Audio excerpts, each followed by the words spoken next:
Holy moly, right. I've just watched the game and I was absolutely blown away by that. I mean, without further ado, let's just get straight into this game. So, first thing that I noticed, like at the beginning of the game, is that Argentina came not scared of anybody or anything whatsoever. They were playing against New Zealand today in New Zealand, but they were playing like they were playing the Boca Juniors B team. I mean, no fear in how they played whatsoever. Counter-attacking, intercepting, kicking, competing, and just like at the breakdown, and just like everything was just always competing, knowing when to go in, when to set the defensive line. I think the defensive line was organised so well. They knew when to jackal and when to press out, and it kept New Zealand out.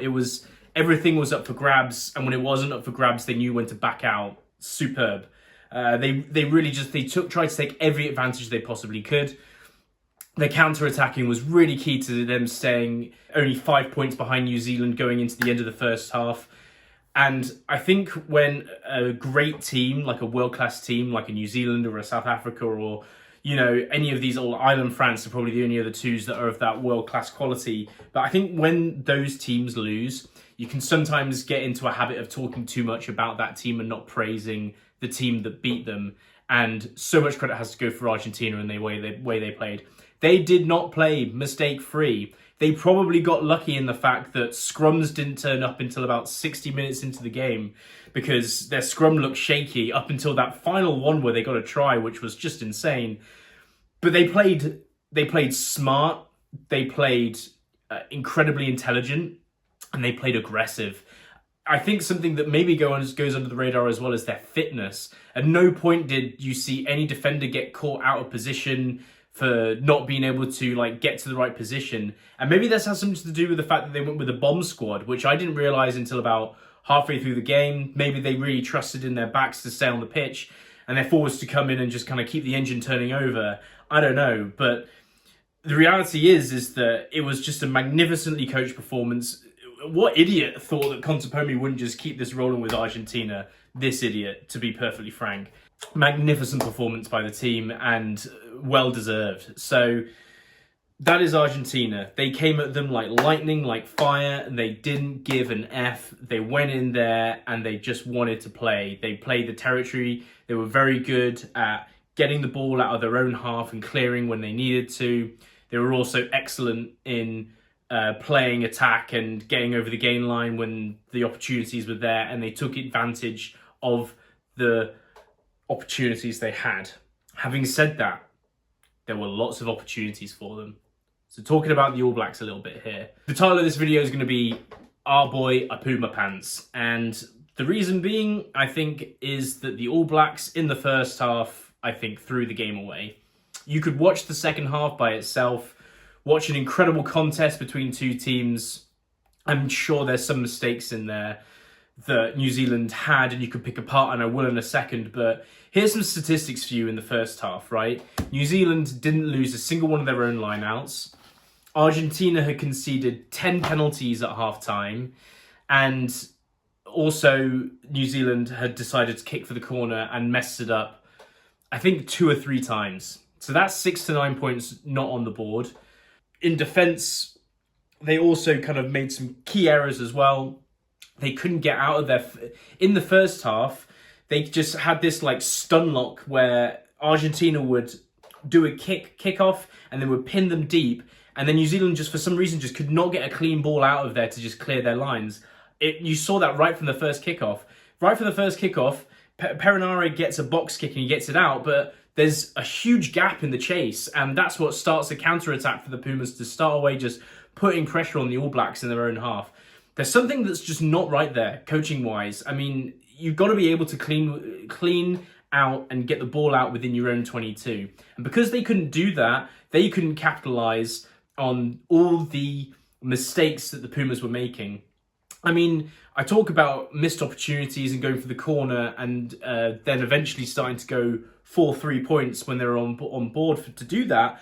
But the first time they decided to actually go for 3 points, the Argentinian defenders had basically just been warned that if you make another mistake in defence, you know, someone's going to get sent off. I think I counted like 5 penalties against Argentina in the first 10 minutes. I mean, that was if you're listening to the ref and you're just paying attention to what's going on around you, someone needs to make a leadership decision and just be like, hey, look, I know we've gone for the corner a couple of times and it's not worked. They've just had a warning that if they make another penalty, that's yellow card time. So the decision making is just not right. It's not there. In the second half, they cleared up those problems with clearing out. They managed to get it out their own 22, but other mistakes started to happen. One of the most glaring ones was that double pass backwards where off the back of a line out, it misses McKenzie, and then he just compounds the issue by passing and missing it, and then it's what gives Argentina that try in their own try line. I have to be honest with you, I think if New Zealand aren't making these mistakes, I think they probably beat Argentina by more than 10 points. And it's worrying for me. I mean, I made my predictions in my video and, you know, there's all those jokes in there that they look kind of ridiculous now, but I thought when New Zealand were playing England, there were fundamental issues there where stuff like the tight and doing the basics right just wasn't there, right? It wasn't there. And, you know, people in the comments and myself made excuses for that. You know, this is a team that hasn't played together. It's a new coaching staff. They're getting used to each other, etc., etc. But we're now 3 games in to this Razor coaching experience, and it's a familiar theme, you know, making mistakes. Again, another one is the Sevu Reece tapping back and just passing it straight back into Carrera's hands, who then, you know, makes Damian McKenzie break his ankles like they're like bamboo sticks, like brittle as hell. Like, my God, that was wonderful to see. But that's all based off of New Zealand mistakes. And I think they made a ton of them. Way more than you would usually see, and way more than, you know, they did in the World Cup. The World Cup, they did not have those mistakes. They made it to the final after there were questions over their performances and how they were and the age of their players, etc. But it's just not there. It's just not clicking. It's just not happening. And boy, do they need that 2-week break more than any other team in this championship, even more than the Wallabies, in my opinion. I think New Zealand have a real chance of losing next week. I still wouldn't put my money on it. I probably think New Zealand will come back and win. But I'm starting to think that next week they probably will come back and win, and it will not be convincing. I don't know. And then you've got 2 weeks to try and clear up these issues. And the reason I don't think this is a quick fix is because this is not just like, okay, well, this attack plan's not working, so we're going to change it to this. We're going to kick for more territory, or, you know, we're going to do this and this and this. It's like fundamental stuff. It's like stuff that it takes repetition to get right. I'm talking about like a sequence of catching the ball down clear, who's going to be on the right-hand side for a kick, if not, who's going to be on the left-hand side, do we make a decision to go for a forward first to set it up properly? All of this is just defunct and it's just not working correctly. And it's also the decision-making in terms of like, what's the word I'm looking for? Like involuntary reactions. I'm talking about like the Sevu Reece decision to like slap it back, or the pass to Damian McKenzie that was just lost.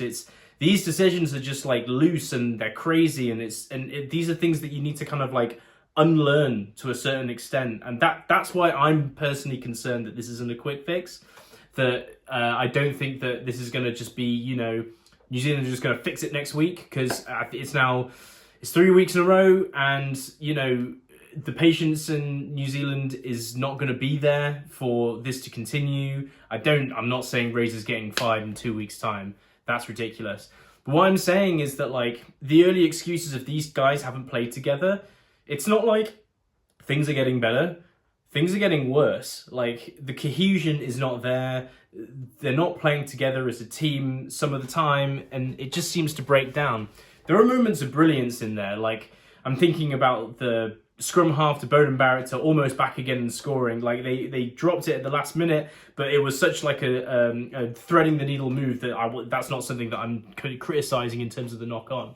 Like, the individual brilliance is there. Like, they have the players. It's not like a talent issue. We're not, you know, I don't think there's this argument about New Zealand's talent pool is now less. Maybe it is than it used to be in the past. I don't know.